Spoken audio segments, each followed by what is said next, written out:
the pleasure to present to you Dr. Martin Luther King, Jr.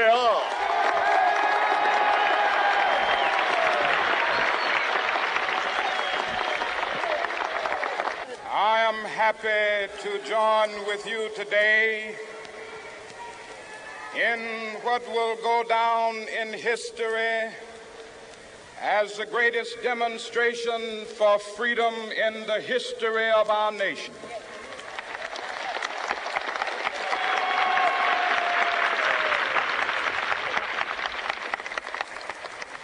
Five score years ago, a great American in whose symbolic shadow we stand today signed the Emancipation Proclamation. This momentous decree came as a great beacon light of hope to millions of Negro slaves who had been seared in the flames of withering injustice. It came as a joyous daybreak to end the long night of their captivity. But 100 years later, the Negro still is not free. 100 years later, the life of the Negro is still sadly crippled by the manacles of segregation and the chains of discrimination. 100 years later, the Negro lives on a lonely island of poverty in the midst of a vast ocean of material prosperity. 100 years later, the Negro is still languished in the corners of American society and finds himself in exile in his own land. And so we've come here today to dramatize a shameful condition. In a sense, we've come to our nation's capital to cash a check.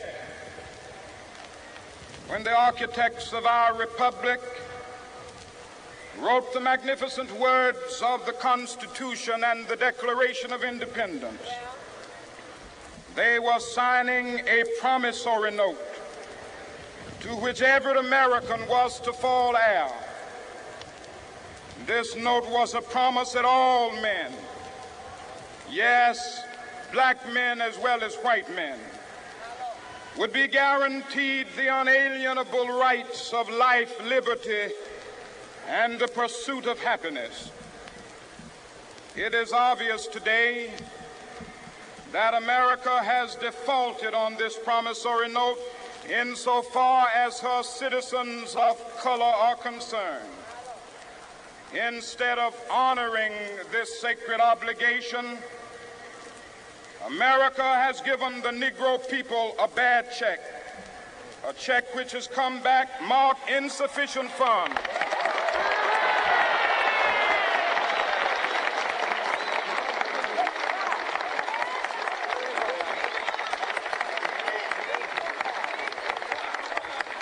But we refuse to believe that the Bank of Justice is bankrupt. We refuse to believe that there are insufficient funds in the great vaults of opportunity of this nation. And so we've come to cash this check, a check that will give us upon demand the riches of freedom and the security of justice.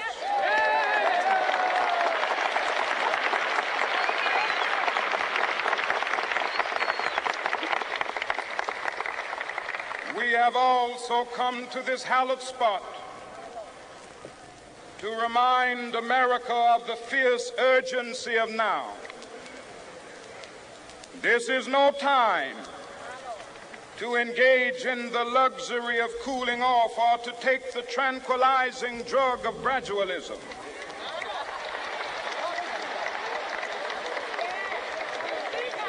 Now is the time to make real the promises of democracy.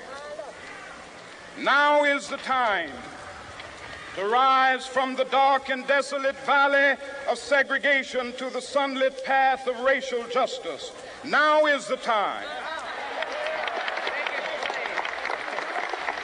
to lift our nation from the quicksands of racial injustice to the solid rock of brotherhood. Now is the time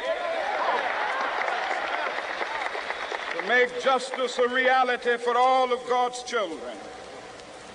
It would be fatal for the nation to overlook the urgency of the moment. This sweltering summit of the Negro's legitimate discontent will not pass until that is an invigorating autumn of freedom and equality. 1963 is not an end, but a beginning. Those who hope that the Negro needed to blow off steam and will now be content will have a rude awakening if the nation returns to business as usual.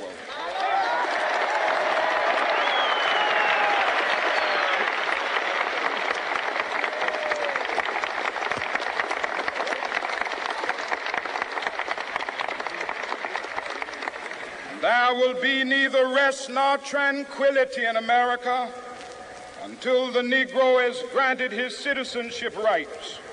The whirlwinds of revolt will continue to shake the foundations of our nation until the bright day of justice emerges. But that is something that I must say to my people who stand on the warm threshold which leads into the palace of justice. In the process of gaining our rightful place, we must not be guilty of wrongful deeds. Let us not seek to satisfy our thirst for freedom by drinking from the cup of bitterness and hatred.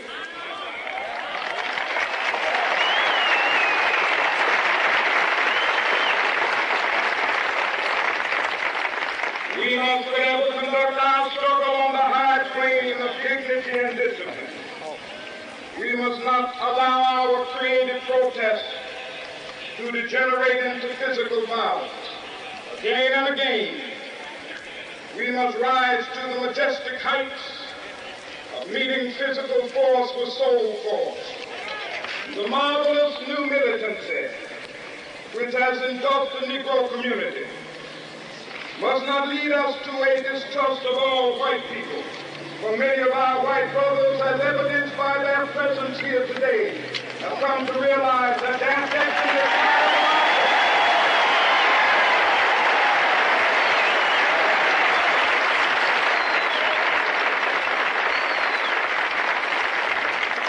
They have come to realize that their freedom is inextricably bound to our freedom. We cannot walk alone. As we walk, we must make the pledge that we shall always march ahead. We cannot turn back. There are those who are asking the devotees of civil rights, when will you be satisfied?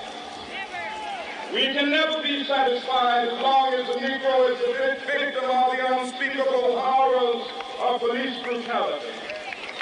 We can never be satisfied.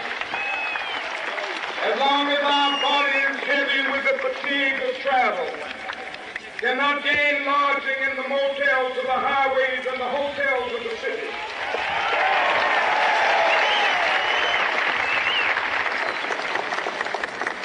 We cannot be satisfied as long as a Negro in Mississippi cannot vote and a Negro in New York believes he has nothing for which to vote.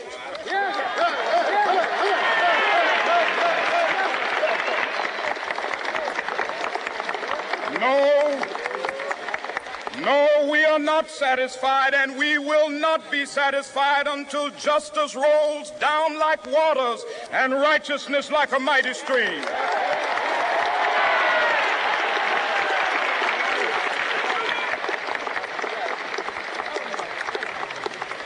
I am not unmindful that some of you have come here out of great trials and tribulations. Some of you have come fresh from narrow jail cells. Some of you have come from areas where your quest for freedom left you battered by the storms of persecution and staggered by the winds of police brutality. You have been the veterans of creative suffering.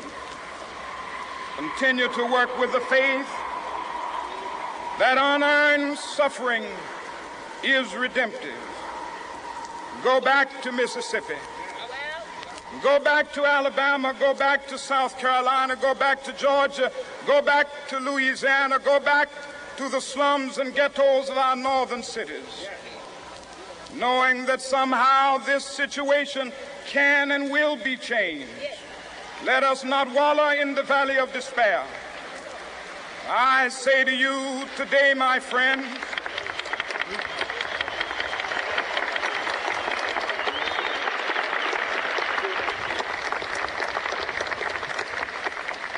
so even though we face the difficulties of today and tomorrow, I still have a dream.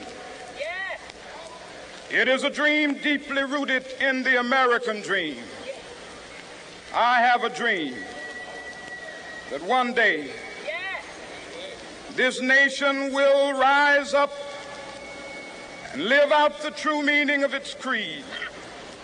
We hold these truths to be self-evident, that all men are created equal.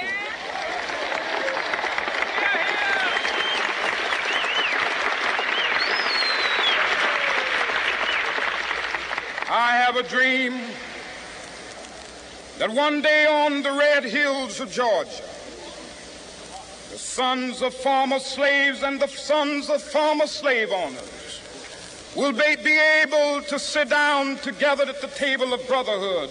I have a dream that one day, even the state of Mississippi, a state sweltering with the heat of injustice, sweltering with the heat of oppression, will be transformed into an oasis of freedom and justice. I have a dream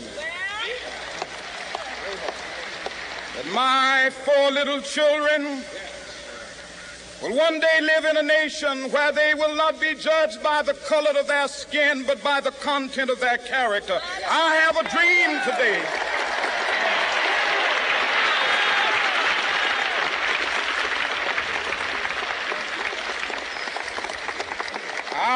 a dream that one day down in Alabama, with its vicious racists, with its governor having his lips dripping with the words of interposition and nullification, one day right there in Alabama, little black boys and black girls will be able to join hands with little white boys and white girls as sisters and brothers. I have a dream today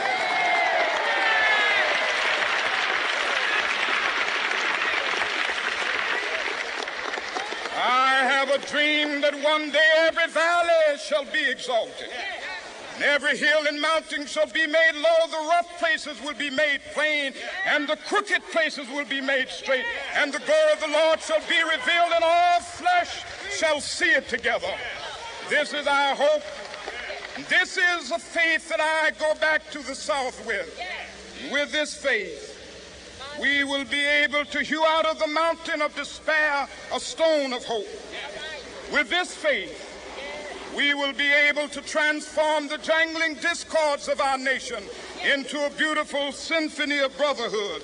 With this faith, we will be able to work together, to pray together, to struggle together, to go to jail together, to stand up for freedom together, knowing that we will be free one day. This will be the day. This will be the day when all of God's children will be able to sing with new meaning, "My country, tears of thee. Sweet land of liberty, of thee I sing. Land where my fathers died, land of the pilgrim's pride. From every mountainside, let freedom ring. And if America is to be a great nation, this must become true. And so let freedom ring. From the prodigious hilltops of New Hampshire, let freedom ring. from the mighty mountains of New York. Let freedom ring from the heightening Alleghenies of Pennsylvania. Let freedom ring from the snow-capped Rockies of Colorado. Let freedom ring from the curvaceous slopes of California. But not only that, let freedom ring from Stone Mountain of Georgia. Let freedom ring from Lookout Mountain of Tennessee. Let freedom ring from every hill and molehill of Mississippi, from every mountainside. Let freedom ring, and when this happens, when we allow freedom to ring, when we let it ring from every village and every hamlet, from every state and every city, we will be able to speed up that day when all of God's children, black men and white men, Jews and Gentiles, Protestants and Catholics, will be able to join hands and sing in the words of the old Negro spiritual, free at last, free at last. Thank God Almighty, we are free at last.